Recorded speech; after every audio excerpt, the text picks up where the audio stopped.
Jingle bells, jingle all the way. Oh, what fun it is to ride in a one-horse open sleigh. Jingle bells, jingle all the way. Oh, what fun it is to ride in a one-horse open sleigh. Dashing through the snow in a one-horse open sleigh.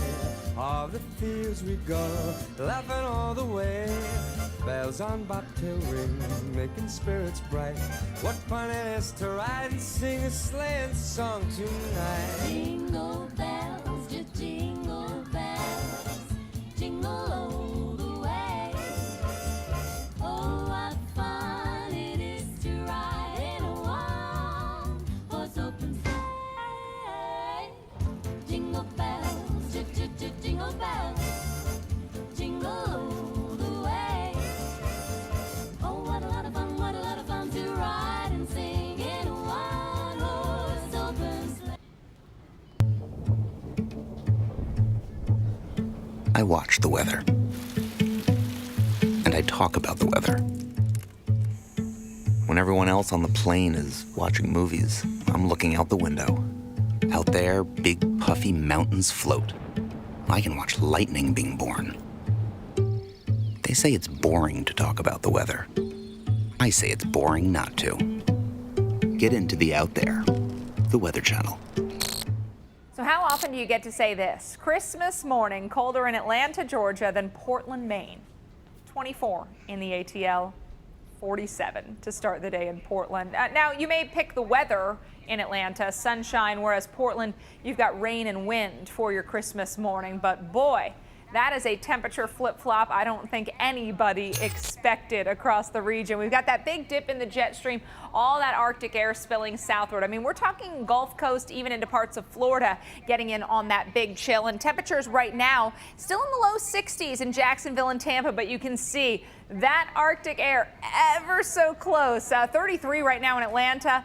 30 in Nashville. Moving forward, you can see those lows bottoming out in the low to mid 20s for many. Little Rock, Atlanta, Nashville, Meridian at 27 by mid-morning. As we get into the afternoon, not warming up too much. 10 a.m. temperature still in the low 40s for Orlando. And morning lows will be the coldest they've been in quite some time. Atlanta, a low of 24, coldest since 1999. Tallahassee expecting a low of 29 degrees there. That's the coldest you've been since 2013. Same in Nashville, where the low is going to be 18. In St. Louis, 11 degrees your low, coldest Christmas morning since 2000. Hasn't been that long since you've been awfully chilly, as expected, right? You're like, yeah, it's Christmas, it's winter. Pittsburgh, we would expect those lows to be around 20 degrees. That's not quite as unusual or shocking to the system as some of the southern spots.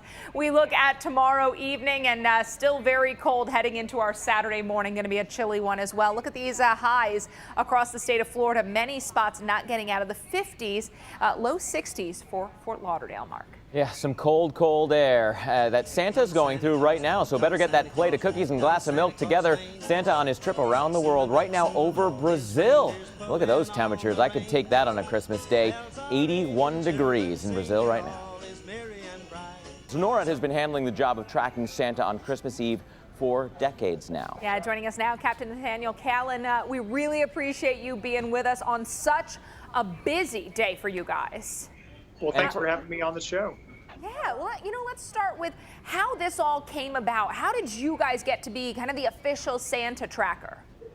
So it all happened about 65 years ago, and it was a very merry coincidence. A local department store had put a number in the newspaper for children to call Santa, and they accidentally gave them our number. And from there, it turned into a tradition, and we take it very seriously that we're here to track Santa every single year and make sure he has a safe trip around the world.